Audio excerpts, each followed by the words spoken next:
Ladies and gentlemen, happy day before Constitution Day. I'm Jeffrey Rosen, the president of this wonderful institution, which is, and I want you to say the motto clearly for our incredibly honored guest, the only institution in America chartered by Congress to disseminate information about the U.S. Constitution on a nonpartisan basis. Beautiful. Wow. Excellent.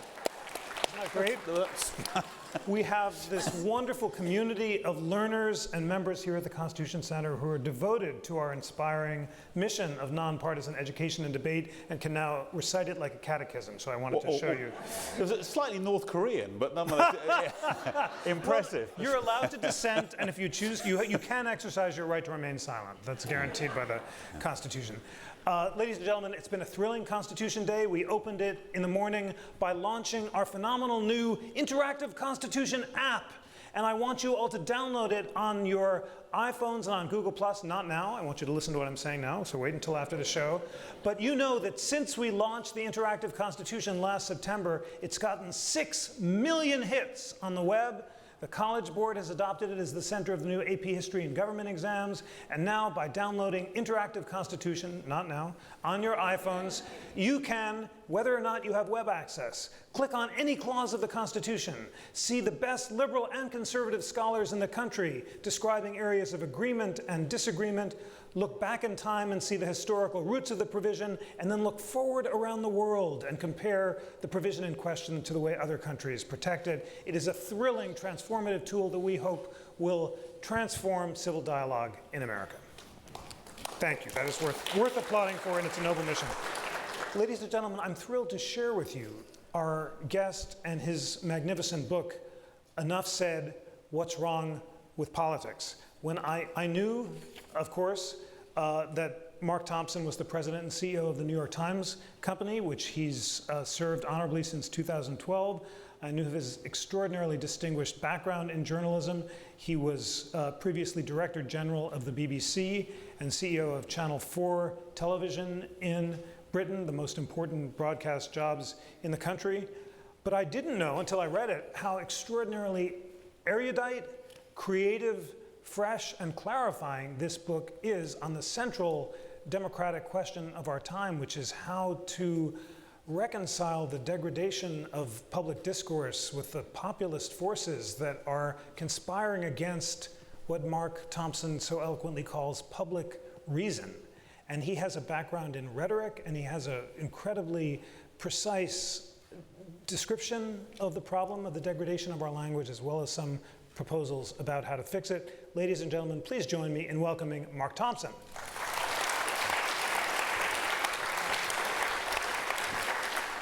It's a beautiful book, and it comes from your roots as a classicist. So tell us first why you decided to write it. Well, I got a phone call when I was running the BBC, and I knew I was about to leave the BBC out of the blue, saying, would you like to become a visiting professor of rhetoric and the art of public persuasion at Oxford University? And I said no, put the phone down, essentially. I mean, as in, you know, I know a bit about media and I know a bit about journalism. And then I had a kind of recovered memory of my education, and I began to think both about the past and the rhetoric I'd learnt at school and thought about and studied at university. And I went to a Jesuit school where each year group was named after a stage in learning Latin, and so I actually spent 1 year in rhetoric, a class called rhetoric, and in a dim and distant period where the exam papers, I remember very clearly an exam paper which had a passage of Churchill, which you had to translate into the classical Greek of Demosthenes, in the style of Demosthenes, which when you're kind of 17 is quite a big ask. So I had that background, but the big thing was thinking about it after I got this phone call. I'd been essentially a political journalist, a program editor, ultimately an editor-in-chief of the BBC and of Channel 4.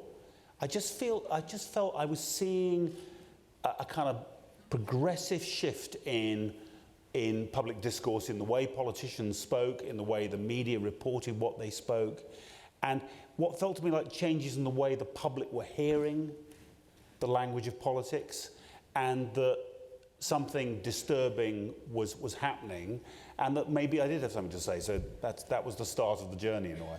Superb. Well, one of the great pleasures of this book is that it's a tutorial in classical rhetoric for those of us who haven't had the privilege of studying it. Give us some of the basic tools that you do at the beginning of the book. You tell us about Aristotle's distinction between logos, ethos, and pathos. What are those, and how are they the building blocks of an effective speech? So if you want to know about rhetoric, don't read my book, read Aristotle's book, The Art of Rhetoric. Aristotle is an incredible observer of what human beings do, and you'd be surprised how little changes over the years. So he watches politicians and lawyers and others at work and tries to figure out how does one human being persuade another or a group of people. And he's got some profound insights. One of them is that it's not just about argument.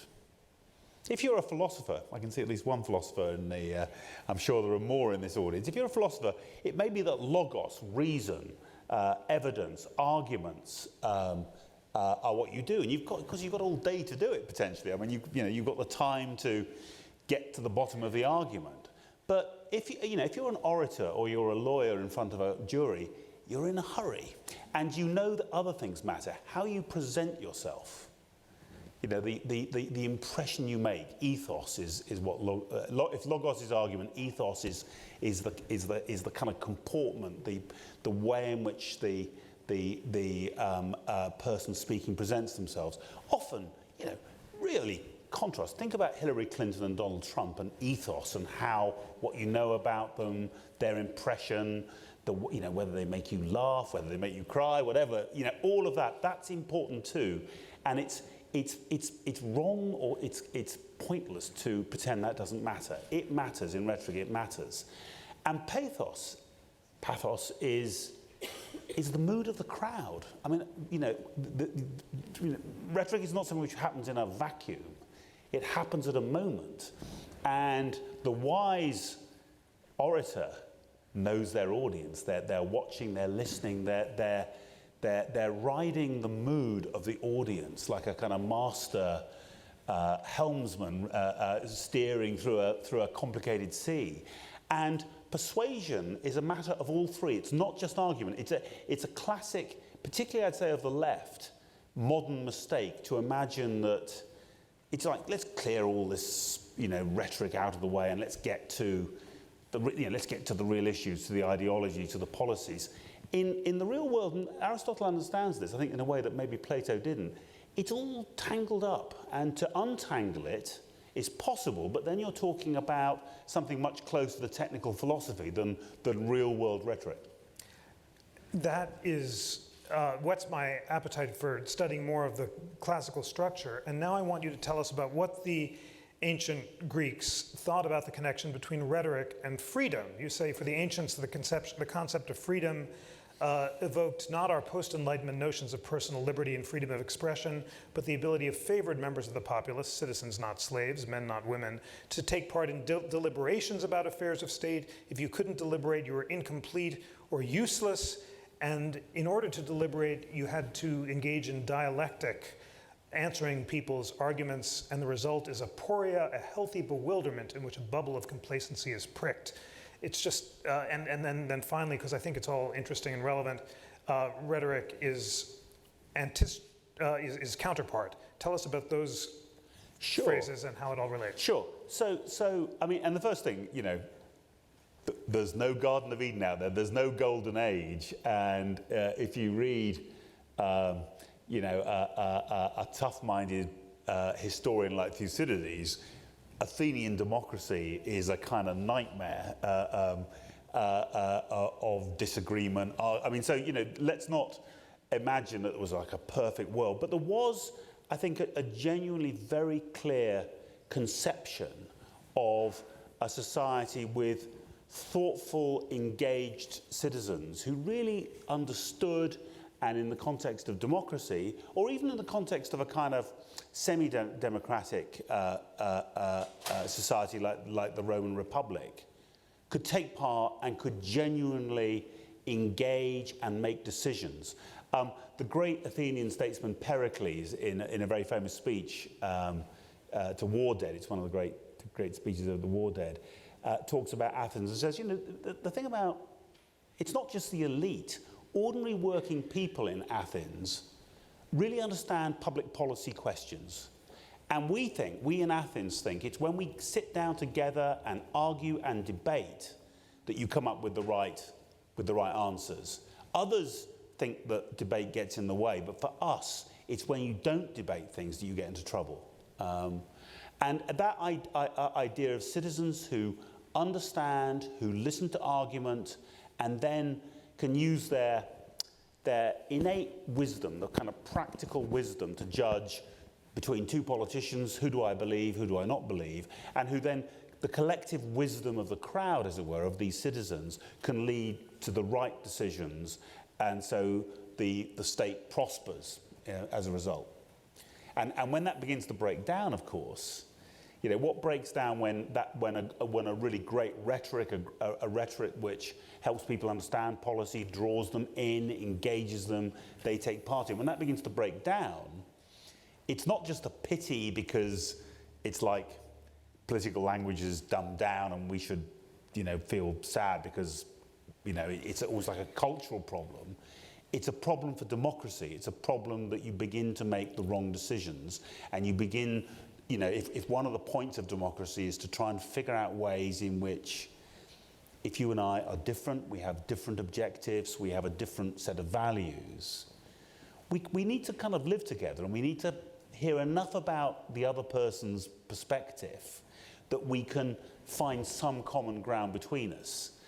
When a political language begins to fail, the risk is the bonds that hold us together as a society and enable us to go forward together also begin to fail. Now, the Athenians were not fans of unchecked democracy and believed that when democracy went wrong, it could lead to mob rule. Yeah. And you described some of the kinds of rhetoric that could hasten that disintegration. The first is boastfulness, and the second is excessive understatement. You talk about the demagogue, the brash fraud who struts about and brags about everything. Why are you? Who could you be possibly laughing about? They're not laughing about anything because this is a center that exists on a nonpartisan basis. We have no politics whatsoever. So here. what I love about this is, and I should say, many thoughtful people, including Aristotle. Aristotle is not a great fan of democracy. They all worry. That democracy, which really means kind of rule by the common people, is what democracy means. It means people power, but it's the demos, it's the kind of rule, and it's very close to the English word mob rule, democracy. And they often think that democracy is not as good. I mean, Plato famously believes that philosopher kings, giving the technocratic elite the reins of power, is a better form of government. But when the Greeks think about how rhetoric can go wrong, they think about their comic theatre. In their comic theatre, there are stock characters. There's a character called the Aladzon, who's a braggart who struts about and is funny because he's always exaggerating his own achievements. But there's another character who's called the Iron, and the Iron, we get our word irony from it, is crafty. He kind of doesn't give much away. And when he does say stuff, you can't really trust him. He's quite sneaky. He says one thing, he means another. And in a way, the bracket and the dissembler feel like eternal figures in our politics. In every age of politics, you find some. But certainly, I think if you turn on TV right now, you could find one or two of both examples of stock characters. What prevented democracy from degenerating into mob rule in the Greek model? Well, I think there's a set of conventions which hold it together for a while. I mean, it was very unstable. Athenian democracy was pretty unstable, and there are periods where it collapses, and then eventually it's wiped out when Philip and Alexander take over. But there were conventions. ostracism, which was the idea that you don't, the losers, the people who have just missed out on power can disrupt debate, they can make it very difficult to rule. That would be an example of a convention that they used. But the problem always was, how do you, with the mood of the crowd, how do you make sure you don't end up with a kind of chaotic decision making?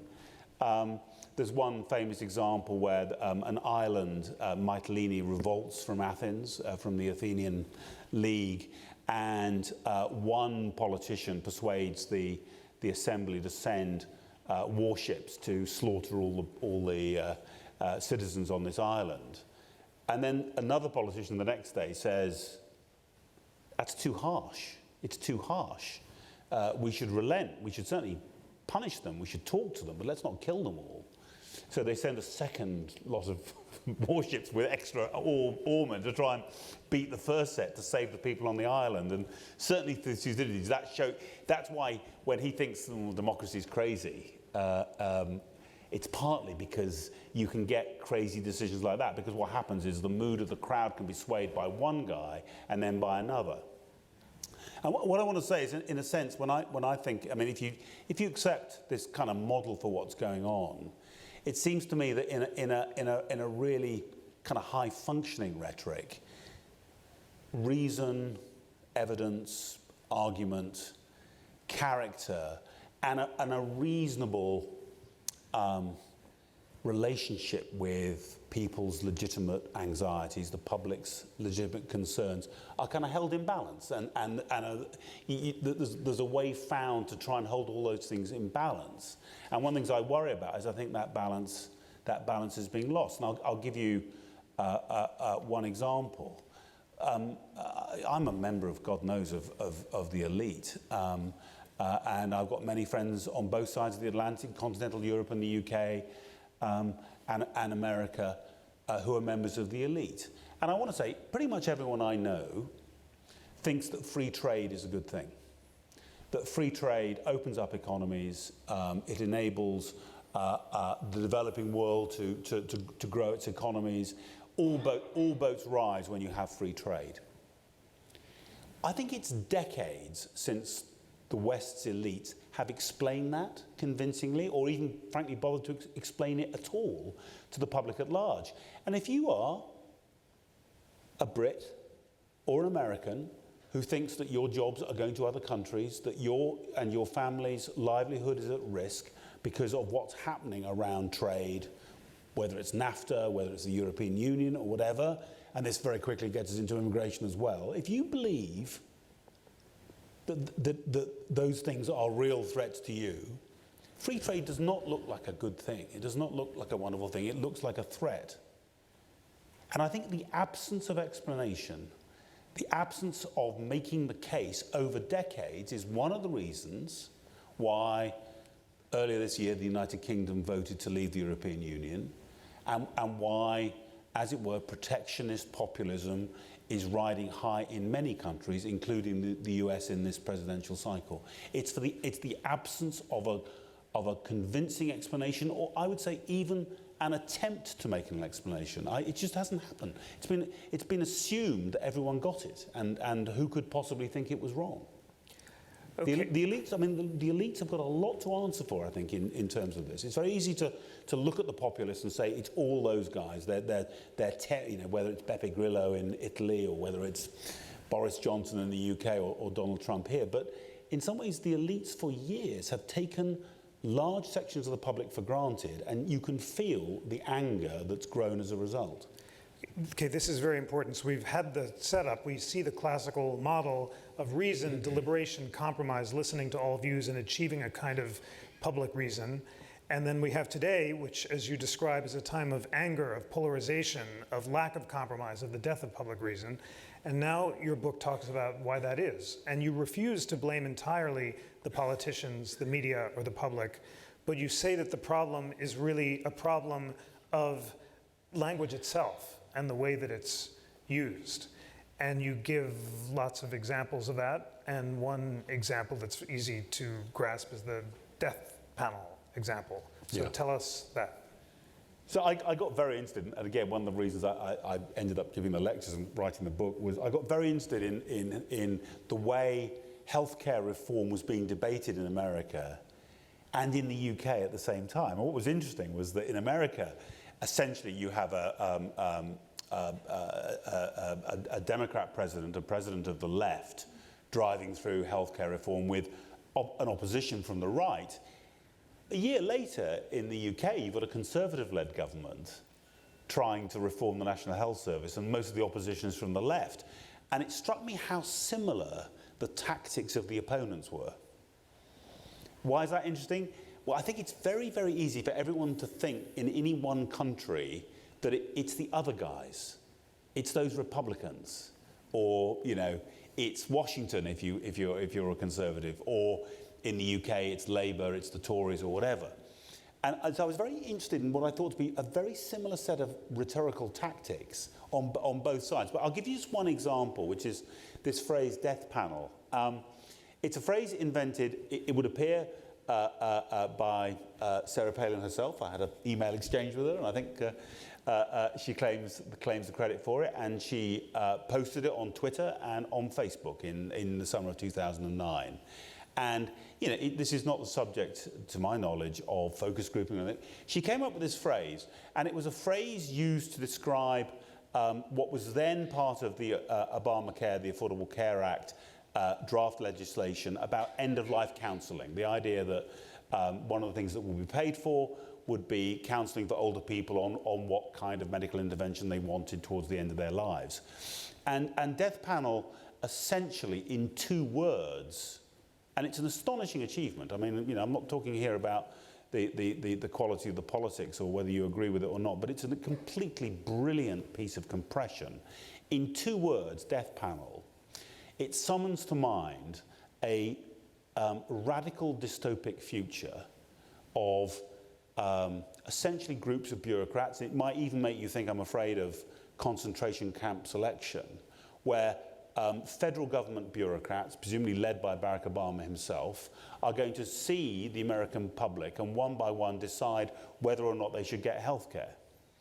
And in her posting, Sarah Palin talks about Trig, her Down syndrome son, and saying, I for one do not want to see my Down syndrome child in front of one of Barack Obama's, in quotes, death panels. So these 2 words, and the public, the phrase within a few weeks, most Americans have heard of it. Nearly half of all Republicans think it's actually in the legislation. And the way she presents it in inverted commas makes it look like she's actually quoting from the legislation, that there are going to be formal death panels set up. And so it brings this kind of dark Orwellian future of a controlled society, a kind of controlled socialist or Soviet model where healthcare is given out to the chosen ones, to the healthy or to the Democrat voters or something. And it brings it right to mind and says that's what this entire piece of legislation is about. And it just isn't. I mean, the end of life counselling was not a big part of the legislation. It was kind of clause 1000 and something. It was not by any means the centre of the legislation. But the centre of the legislation was incredibly complicated. It's the setting up of insurance exchanges state by state and so forth. And what Sarah Palin does, she forgets all of that. The main critique of Obamacare, she simply puts that on one side and says, they want to murder your children. They want to murder your children. But Death Panel, it arrives on Facebook and Twitter. It fits instantly behind any TV news anchorman, you can get or anchorwoman, you can get the words up there behind anyone. When you're just going through an airport, you look at the screens in the airport, people are arguing about healthcare. You've no idea what the people are saying. You've no idea whether they're in favour of Obamacare or not. You see the 2 words, and the 2 words just drill into your mind. And something I think we've seen in the present cycle as well, the particular fiendish thing about a phrase like Death Panel is people try and debunk it. And immediately the phrase came up, there was a kind of frantic attempt by the administration and by their supporters and Democrats in Congress to rubbish it, to say it's not true, it's not true. The debunking had the effect of propagating it further. So this very, very concentrated language gets spread like wildfire. And, you know, for me, I mean, it's an astonishingly intense piece of language. It's extremely clever. I mean, it's an extremely clever use of language. But it's like impact has been gained at the expense of any kind of explanatory power at all. Nobody who hears that knows anything more about the Obamacare debate. You know less about it. And I think the way in which the compression of language has made understanding and explanation harder is one of my central concerns. It's not the only one, but it's one of the concerns I have about language. It's an example of what you call the synecdoche, where the part comes to stand for the whole. That's right. But the question is why? And you are nuanced and don't want to pin the blame entirely on the politicians, the public, or the media, but just to be provocative and cut to the chase, you know, you've given two examples. The elite won't explain this complicated NAFTA, and the death and the healthcare debate was compressed into this synecdoche of death panels. It's a world of short attention spans where large numbers of people are getting their news from the internet. Is it the public's fault for not taking the time to really learn about these complicated debates and educate themselves in a way that the Greeks hoped? Well, I think that in my view, when I think about blame, first of all, I kind of slightly associate blame with our age and blame and the kind of attempt to kind of pin it on somebody as being itself part of the kind of slightly dysfunctional place we've got to. I believe that there are things that, as it were, we can think about when we think about the public, in particular whether or not we give young people the kind of training and experience and the kind of critical skills to parse political language and understand what's going on. I think if you don't understand that, it's very hard as a member of the public to break through. But I mean, essentially, and I kind of always want to take this in a known blame way, I think that first of all, politics has got much more disrupted, particularly after the end of the Cold War. The traditional lines of class and ideology have got more blurred, and as it's got disrupted, politics has become more personal, it's become slightly more ugly and more factional. Secondly, both economic policy and free trade and healthcare reform are examples. Modern government is horrifically complicated and technocratic, and the kind of language of the policymakers and ordinary people's language and the language of kind of rough retail politics have got further and further apart.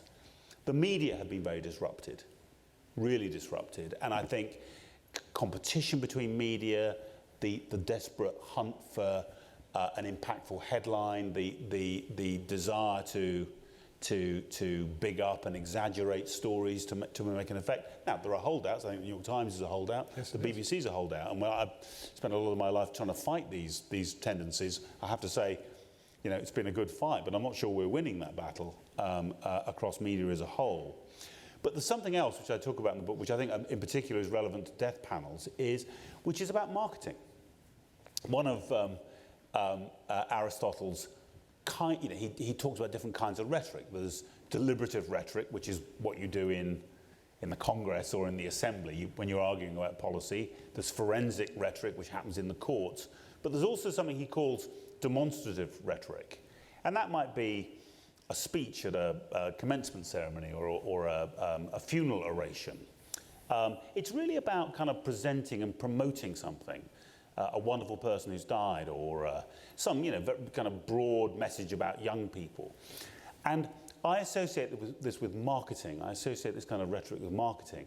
And one of the stories over the last 100 years has been of the language of marketing getting more and more empirically based, so that the language is tested. I've got a rather wonderful 1937 book which is called Tested Sentences That Work.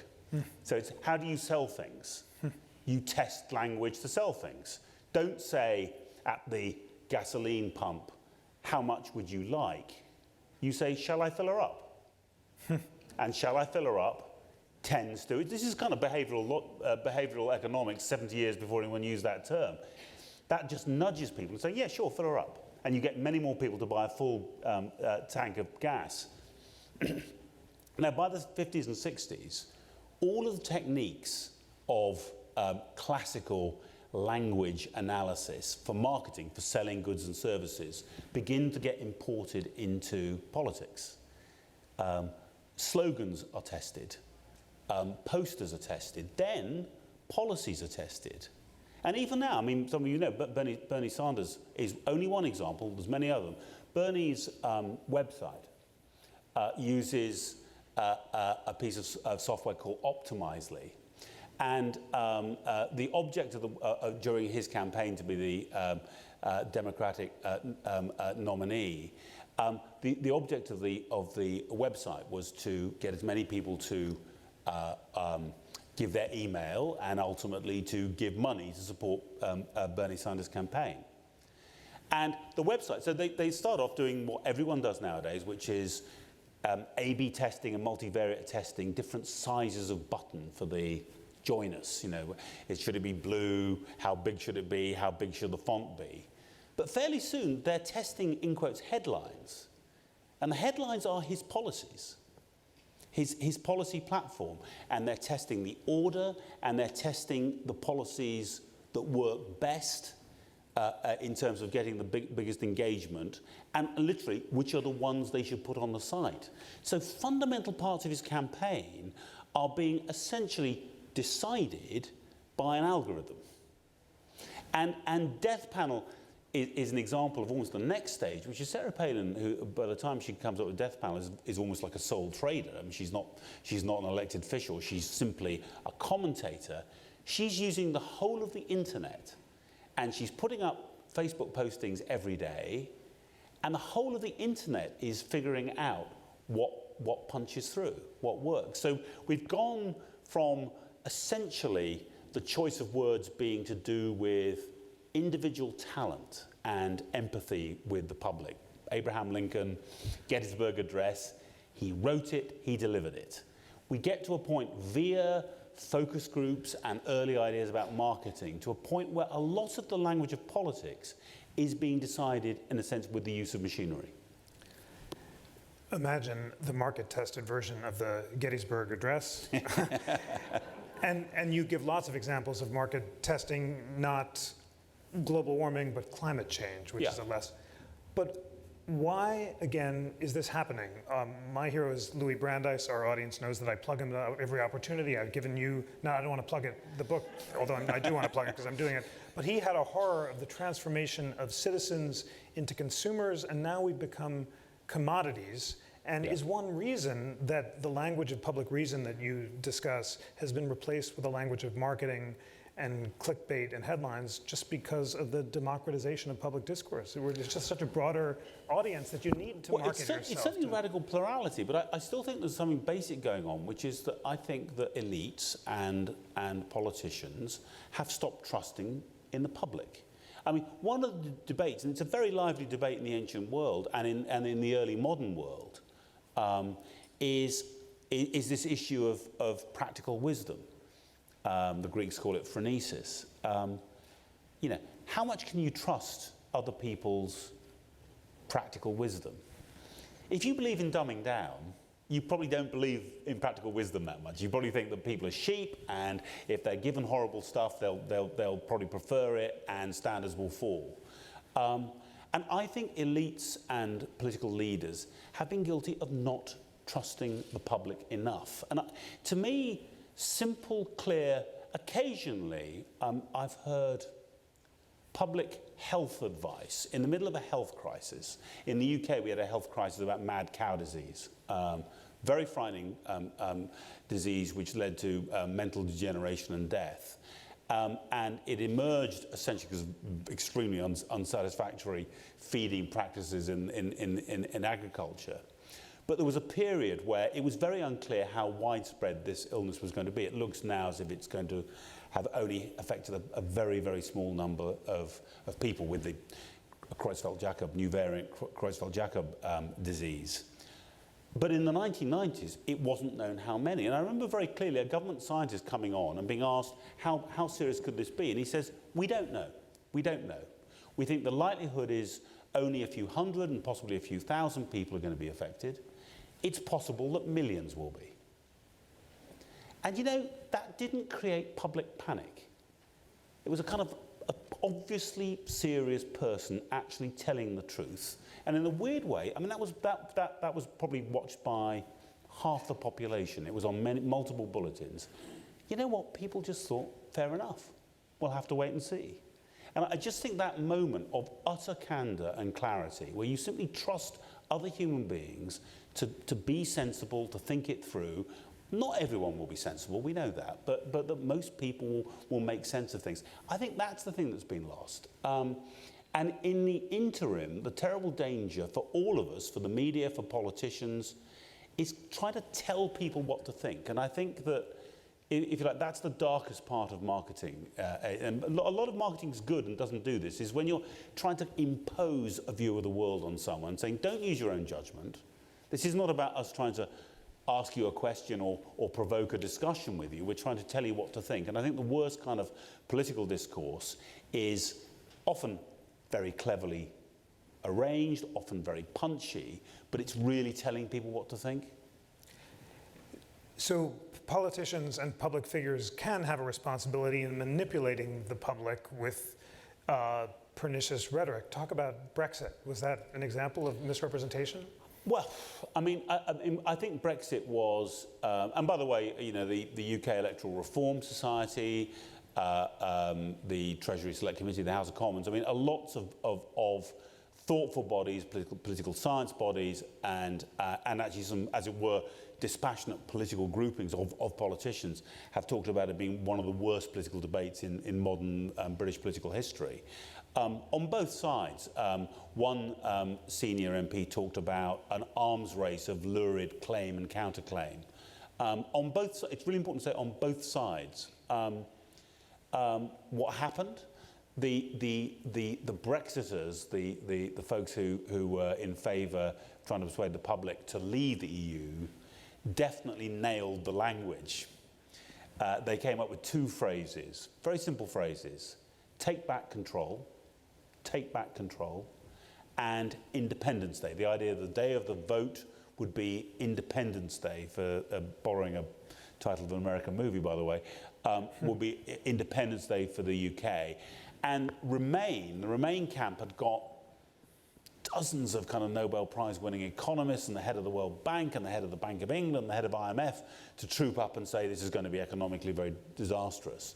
And simple, clear phrases certainly were found more convincing by many British people.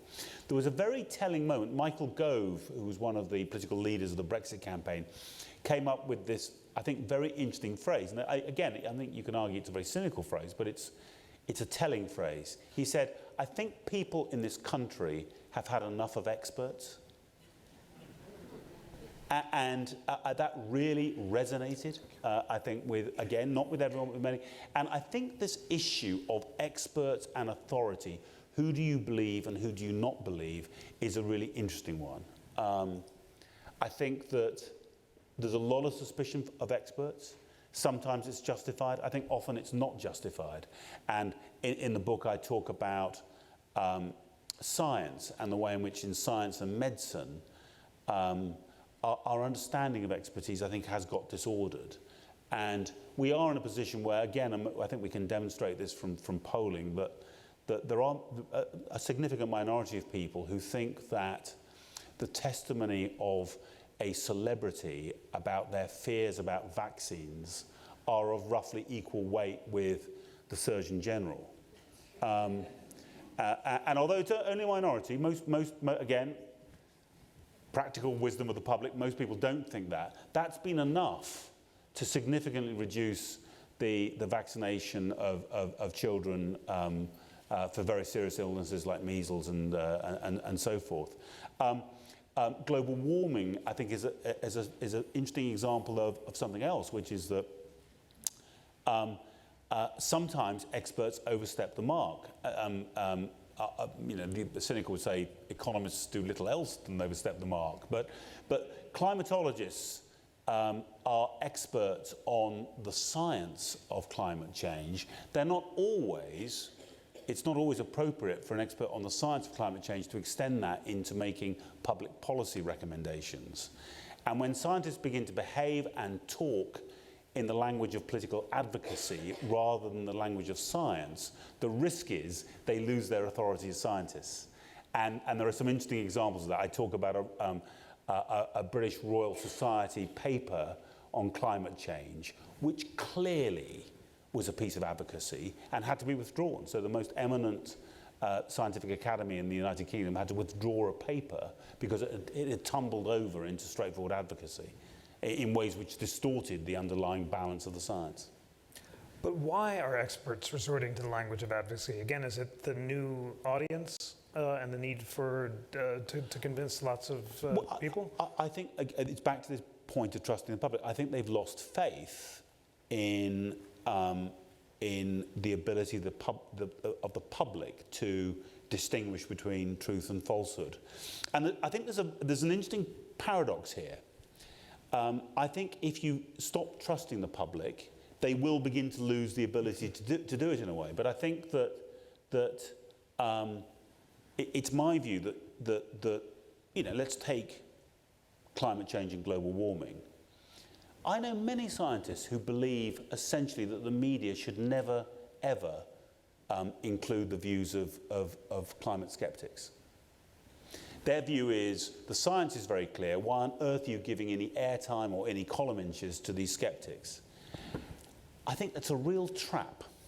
I mean, I don't think, by the way, that skeptics should get equal time. I don't think that, or equal space. I think that the weight of science and knowledge is so clear and that should be made clear to the public. Absolutely should be made clear to the public. But I think if you start trying to censor skepticism, I don't think you'll make skepticism go away. I think you'll begin to convince people there's some kind of conspiracy going on. And I think if you believe you've got a very strong, clear case about why anthropogenic global warming is taking place, I think you should seek out a debate with skeptics whenever you can. I think you should revel in the chance to make the case and win the argument. And I think the business of experts and people like those people who are convinced, as I am, about the reality of global warming, the danger of saying, we shouldn't have the debate, we can't trust the public to come to the right conclusion, I think that's, again, a really sinister sign. And it's very real at the moment, I think. Okay, so you've talked about Brexit. In the US, some claim that similar values of reason and rule of law are under threat from populist forces on the left and on the right. Yeah. And we see other populist movements in Italy and throughout Europe. Is it your position essentially that the party of reason should trust the public enough to make complicated arguments, or else they'll be liable to being manipulated by the party of marketing and unreason? Yeah, well, I think firstly, marketing. Everyone's using marketing. I mean, the party of reason, if such a party exists, I've yet to discover it really. But it's the New York Times. We're not a party. We're striving. The partisans, the friends of reason, shall we say? I think marketing and the intensification and the acceleration of political language and imagery through digital, social media, and the rest of digital, that's a reality for everyone. I think having the patience and the courage to explain policy clearly is in the interest, essentially, of any politician and any political party. And in the absence of that, I think you leave a vacuum into which, essentially, populism and demagoguery can arise. And I think we've seen it in the past in history. The most terrible example, and I think it's very different. I don't want to compare any present politician with this, but in the 1920s and 1930s in Europe, we can see an episode where mainstream democratic politics in many European countries became discredited and was replaced by extremists with the bogus language of authenticity, a language of authenticity which has its own intellectual roots, which claim to be a replacement for, if you like, traditional political values, and led to catastrophe. Now, I don't think we're there then. I don't think history, by the way, always goes one way. If you read Thomas Hobbes, Hobbes is writing in the middle of the 17th century, and he's watched a terrible civil war happen in England. And one of the things Hobbes focuses on is extremist pamphlets. The technology of printing And particularly in London, there's this feverish, it's a rather amazing moment where, I mean, frankly, there were any number of Catholic extremists in this story as well, but in this particular case, radical, Puritan religious extremists, often very young, I quote a 29-year-old in the book, who are coming up with these absolutely firebrand, against the civil order, against the king, against the structures of the state. They're coming up with these things, borrowing a printing press overnight and distributing the following morning. So less than 24 hours from I want to write a pamphlet to hundreds of pamphlets being distributed. And in you know, as it were, 1640 in London, you get a pamphlet, it's printed, you know, you think it's probably true. It must be true. It's somebody's printed it. It's obviously true. Now, if you go forward 100 years, you know, pamphlets are waste paper on the ground. Everyone knows that you don't trust political pamphlets. But when they first arrive, they have an incredible effect on accelerating civil disorder, of kind of sowing dissension. Thomas Hobbes, who is not a strong believer in public reason, Hobbes basically, at one point in Behemoth, his history of the Civil War, says, wouldn't it have been better to kill 10,000 of the seditious ministers and then there wouldn't have been a civil war? So, you know, Hobbes is someone who believes, you know what, just the right thing to do would have been to get rid of not just the pamphlets, but the pamphleteers. Actually, the way I think about this is you get periods of disruption, of political, social, and media disruption. We're living through one of those periods. You kind of hope that an equilibrium will re-emerge, that new conventions, politeness, which has been so terribly lost, and the kind of vicious vitriol of the internet and all the rest of it, that conventions of politeness will return, not because people will suddenly become nice or politicians will suddenly become kind of naturally gracious. That isn't going to happen, I don't think. But reciprocal altruism, just letting somebody else speak, give them their chance, then they'll give you your chance to speak. There are practical reasons why we have conventions for debate. Those have been lost to some extent. Personal insults, the rudeness, some of the astonishing scenes, particularly on the Republican side during the primary, of kind of really gross insults. I mean, pathetic schoolyard insults that will pull back from that back to a new point of equilibrium. I can't tell you when that's going to happen, though, sadly. I need to ask your advice, and then we're going to get to our excellent questions. So there's a gentleman here with a question. We'll get your question. I can see it's an urgent one. So. There are a lot. Well, you're getting quite a reaction. I heard also in the front row, he's really scaring me, which is an excellent effect of a sobering diagnosis. So your mission of promoting public reason, bringing all sides together for respectful dialogue, and respecting the public's intelligence is the core of what we're trying to do here. Yeah. And this incredible new tool, which I'm demonstrating at every possibility as part of it. But just before you came in, we had a kids' town hall, and it was put together quickly. And we had a small group of fifth graders. And my colleague Tom Donnelly and I were just so excited, and we said, let's go look at the structural constitution, let's explore the Commerce Clause and really learn about what the leading experts agree and disagree about what the part of the Constitution that allows Congress to regulate interstate commerce says. So we got it down, I'm not going to get it right away here, and we brought it out, and the point is, I'm afraid to say, and this is so exciting to me, we have literally the leading experts, Randy Barnett and Heather Gerken. This is the guy who argued the Obamacare case and almost won, and Heather Gerken, who has a more expansive scope of congressional power. So it's very important to understand what they agree and disagree about the scope of the commerce power. But I have to say, we lost the fifth graders. It was too wonky, and it was just too much, and I saw them fleeing for the cake. I just have to confess that. So what do we do, since the mission really is to take the public's intelligence seriously? How do you take complicated arguments and convey them in a short period of time? The answer is, again, I mean, in a weird way, I think that business of the argument, the way you present the argument, and realism about your audience, pathos, ethos, and logos, is the right way of thinking about this. And I think trying to figure out what works for what audience. And we know these bills, Obamacare is a good example, the bill's too big for any one full-time expert to be completely across every part of the bill, let alone a thoughtful adult member of the public, let alone a fifth grader. So we need to figure out ways, and I do want to commend the Centre on this work, figure out ways for different audiences of engaging people with the issues. I do think that idea, the Pericles idea, now it must be said, controversial figure, you know, Pericles was no angel either, but that idea of a citizenry who get together and we Athenians, we make better policy because we argue it out together.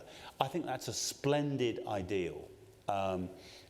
It's an ideal without which really I think democracy, if you're not careful, can look an awful lot like sheep and rival sheepdogs. And I think trying to figure out ways through education, I think civics, a lot of civics, I think, should be about the critical skills you need as a citizen to pick your way through this. And so I think, you know, some traditional civics, very important, how government works, how a particular law becomes a law and so forth. But I think just the business of understanding how mass media and mass marketing work, so you can understand who's trying to persuade you, you know, and how do you get underneath what they're trying to do to try and really understand what's going on. That should be part of physics for fifth graders. And you say we should teach rhetoric as well, classical rhetoric. Well, to me, when I talk about teaching rhetoric, I really mean that. I mean teaching people to understand the way persuasion happens and to trust in their own good judgment. The best editorial guidelines in the world, you know, New York Times and the BBC produce great books of guidelines on how to report truthfully and all the rest of it. Use your own best judgment is the heart of every decent guideline. You know, be thoughtful, think about it, do what you think is best. And I think every citizen should feel like that. Superb. All right, our citizens have some great questions, and here's the first. Why is the language of fear so successful in motivating public sentiment? It's negative, but it works. I think we're motivated. I'm afraid that I think as creatures, we're primed to take fear more and risk more seriously than anything else. I think there's an asymmetry and threats and fear and warnings, if you like. One human being warning another group of some danger, your ears always prick up when you hear a warning. Great political leaders and great political parties figure out a way always of showing a great positive possibility. Part of the, again, I don't really have any personal politics, and I'm not asking you to agree with the statement from a political point of view, but it seems to me one of the great things about Ronald Reagan's rhetoric was that Reagan always somehow seemed to suggest a positive outcome as well as negativity, that the kind of dream of what America could be was always present. And I think you can argue that one of the things that Reagan's successors in the Republican Party have struggled with ever since has been that as balancing negativity, hostility, the country's going to the dogs with some positive vision. So I think the bright shining city on the hill bit has got lost in the wash over recent decades. Reagan, I think, a brilliant, brilliant orator, so many different kinds of mood and able to do both. Fear on its own, fear is a very effective gambit. But if all you ever get is fear and negativity, don't expect to be loved that much by the public. Here's a great follow-up to one of our threads. Why hasn't the elite explained itself on questions like trade? After all, Obama came to fame because of his communications ability. I think it's so interesting. I mean, you kind of got to ask him, really. I mean, my guess is they think it's too complicated. They're worried that people won't pay attention. They worry, I think this is to some extent on us, the media. They worry that if they go into too much detail, they'll be cut apart by the media and by their critics, that the more you say, the more hostages to fortune you give. I think defensiveness, understandable defensiveness by political leaders is a problem.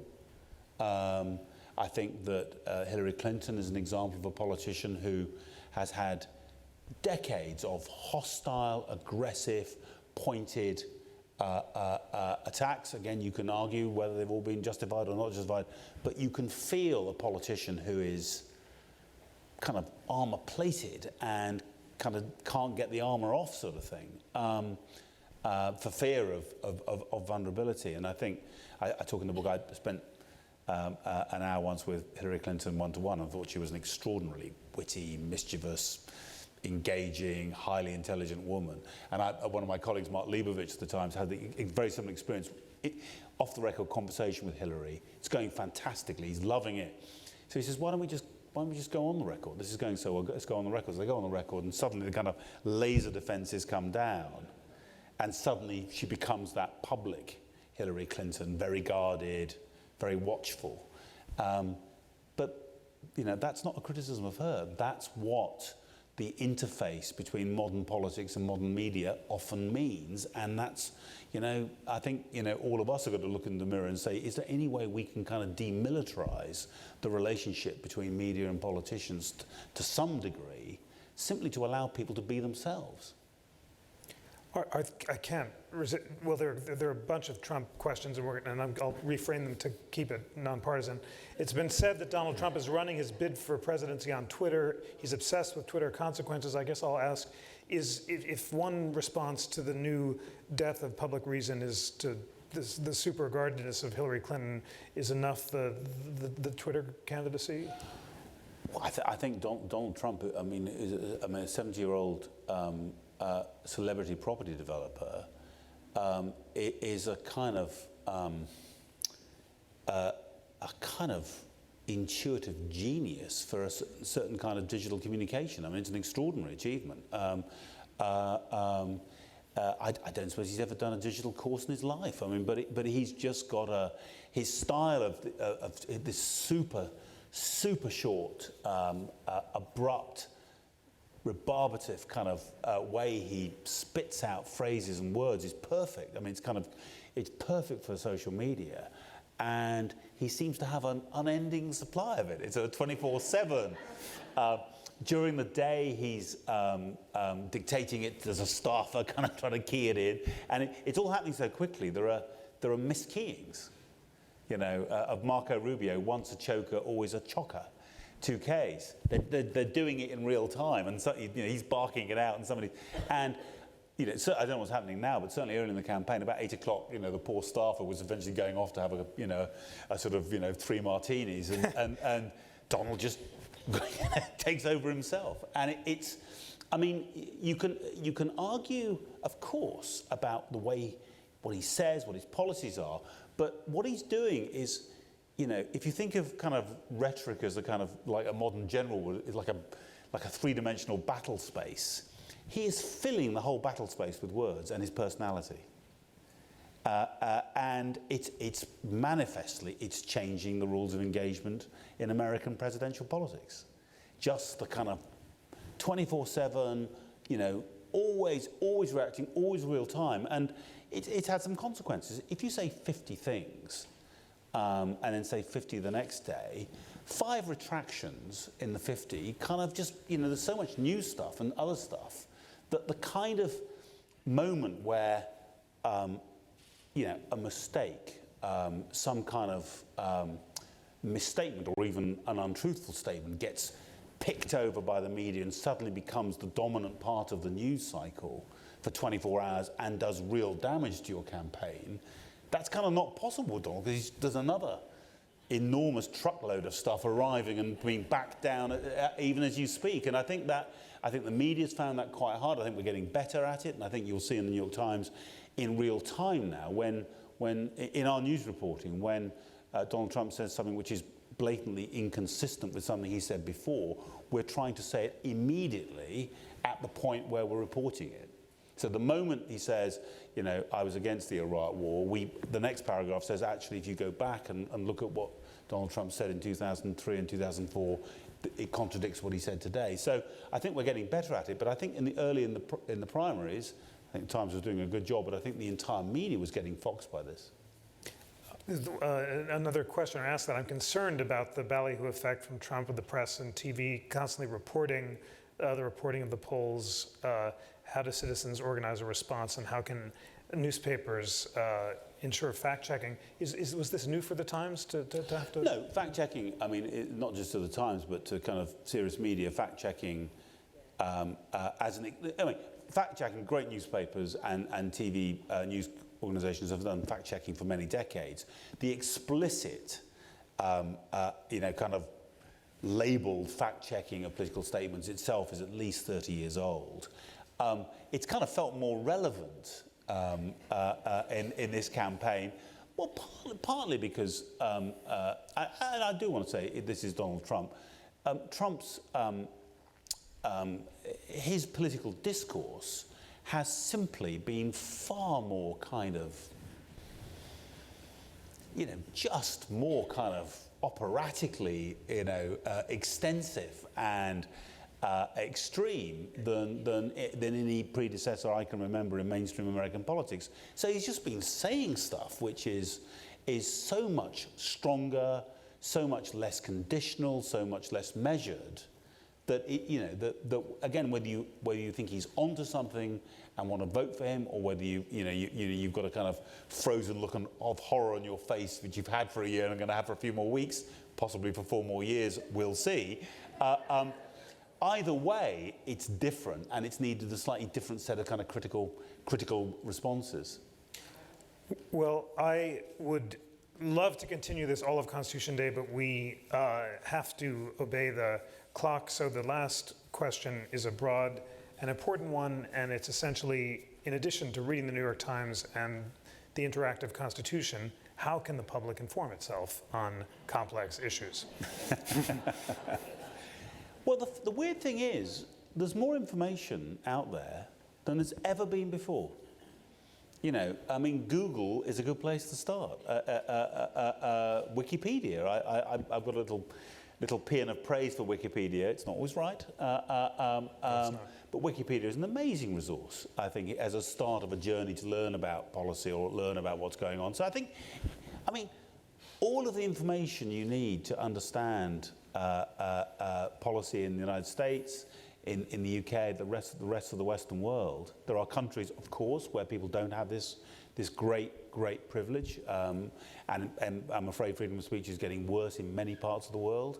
But for us in Western democracies, we can find it all out. And in a way, I think the next stage then is whether or not, once you've found it out, you want to say something about it. And I think that, again, your ability today to have a voice, to share your opinions, to start a debate, to try and produce a positive, thoughtful political discourse. We need the citizens, the kind of thoughtful citizens of the world, to start taking matters into their own hands. And you can do it on Twitter and Facebook. Nowadays, with Facebook Live, you can broadcast. You could, stand out there with a smartphone and reach hundreds of thousands of people. So you have the means to begin a political conversation yourself. And I think in the end, one of the things I hope we'll see is the right kind of. I mean, in a sense, it would be a terrible thing if it was only the crazies and the extremists who used all this stuff. That's the risk.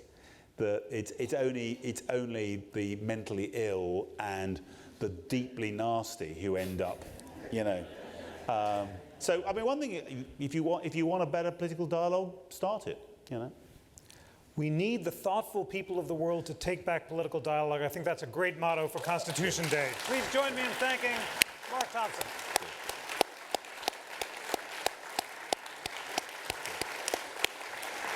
Thank you very much, Jeff. Excellent. Thank you, ladies and gentlemen. Happy Constitution Day. See you soon.